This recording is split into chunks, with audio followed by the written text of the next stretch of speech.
Hello guys, ito pang ulam namin, gulay na talbos ng kamuting kahoy, tsaka paksiw na isda guys, yummy yummy.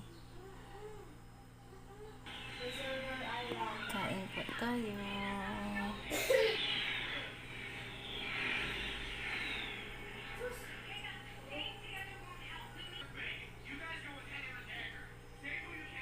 Thank you for watching.